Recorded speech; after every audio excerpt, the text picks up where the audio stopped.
Eu garanto a você que o tópico mais cobrado de todos é exatamente o que está sendo cobrado por essa questão, os fatores de risco. Então, antes de você estudar qualquer coisa complexa sobre câncer de endométrio, você precisa se certificar que já domina os principais fatores de risco e também os fatores protetores, como a gente vai ver daqui a pouco, do câncer de endométrio. Então, isso é fundamental. Dito isso, vamos dar uma olhada nas opções, começando pela letra E, a hipertensão arterial. A gente pode até comentar junto com a letra D, que é a obesidade na pós-menopausa.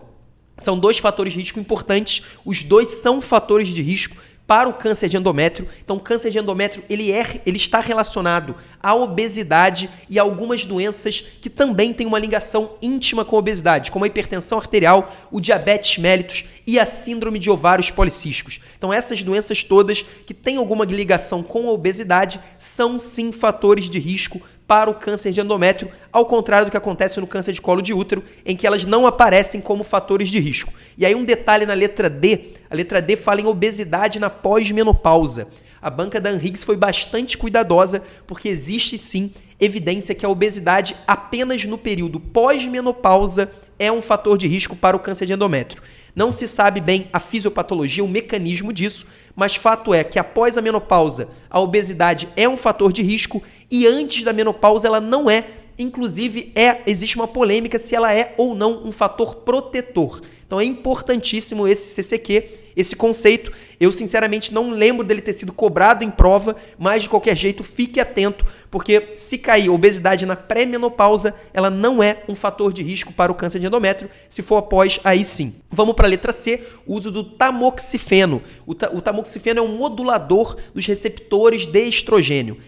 Essa é uma classe de medicações bastante interessante. A gente sabe que existem receptores de estrogênio, de estrógenos, espalhados pelo corpo. Então, a gente tem receptores de estrógeno, especialmente nas mulheres, espalhados pelo corpo. A gente tem na mama, tem no endométrio. No caso do tamoxifeno, ele é um modulador. O que isso significa? Significa que em alguns receptores de estrogênio ele age como um agonista, em outros receptores ele vai agir como um antagonista. Então, por exemplo, a gente vai ver o tamoxifeno sendo utilizado como terapia adjuvante no câncer de mama. Então, a paciente que fez uma cirurgia para o câncer de mama, ela muitas vezes, na maioria das vezes inclusive, vai usar o tamoxifeno como uma terapia adjuvante. Por quê? Porque na mama ele age como um antagonista dos receptores de estrogênio. Por outro lado, no endométrio ele age como agonista. A gente sabe que tanto o câncer de mama quanto o câncer de endométrio são cânceres estrogênio dependentes, são tecidos, na verdade, tanto tecido da mama quanto tecido do endométrio. Isso acaba se refletindo também nos tumores.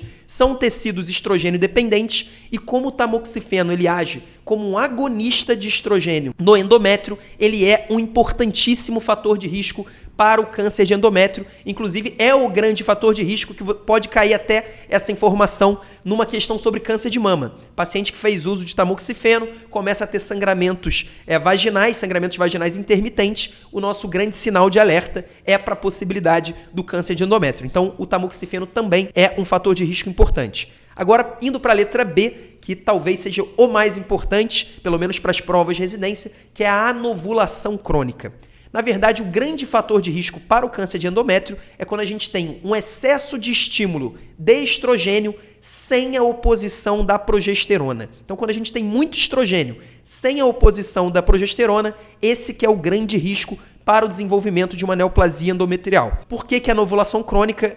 A anovulação crônica se encaixa exatamente nisso. Quando a paciente não ovula, ela não tem aquele aumento na produção de progesterona que deveria ocorrer na segunda metade do ciclo menstrual. Então, seja qual for a causa da anovulação crônica, a gente tem como causa clássica a síndrome de ovários policísticos, que eu já falei, inclusive, no início desse comentário, mas qualquer que seja a causa de anovulação crônica, se a paciente tem um excesso de estrogênio sem a oposição da progesterona, é um fator de risco importantíssimo para o câncer de endométrio. E aí, para quem não lembra, a terapia de reposição hormonal, a famosa TRH, para paciente no climatério, no paciente no pós-menopausa, se a gente faz somente estrogênio sem o progestágeno para pacientes que possuem um útero, elas têm um risco muito grande de desenvolverem um câncer de endométrio e por isso, inclusive, isso está contraindicado. Sempre que uma paciente tem útero, a paciente não fez esterectomia e ela vai usar a TRH, a indicação é que a gente faça a TRH com estrogênio e progestágeno. É obrigatório a gente usar o progestágeno em todas as pacientes que possuem o útero e que vão usar a TRH. Lembrando, a TRH também é um fator de risco para câncer de endométrio. E aí, por fim, a letra A, que é o gabarito da questão, a única que não é um fator de risco para câncer de endométrio, o uso do anticoncepcional combinado oral. Esse é um CCQ fundamental, é até um pouco manjado, a maioria das pessoas já sabem, mas não custa nada a gente enfatizar, a gente ratificar. Os anticoncepcionais combinados orais são fatores protetores contra o câncer de endométrio. Diminuem mais ou menos 30% a 50% o risco. Então é uma grande redução de risco relativo para o desenvolvimento do câncer de endométrio em pacientes que fazem o uso de contraceptivos hormonais. Isso é fundamental, não confunde os contraceptivos hormonais, que são feitos ou com estrogênio e progestágeno, ou somente com progestágeno, com a TRH. Não dá para confundir a TRH, especialmente se não tiver o progestágeno. É um fator de risco importante para o câncer de endométrio. Já os contraceptivos, sejam os combinados, sejam os somente com progestágeno, são fatores protetores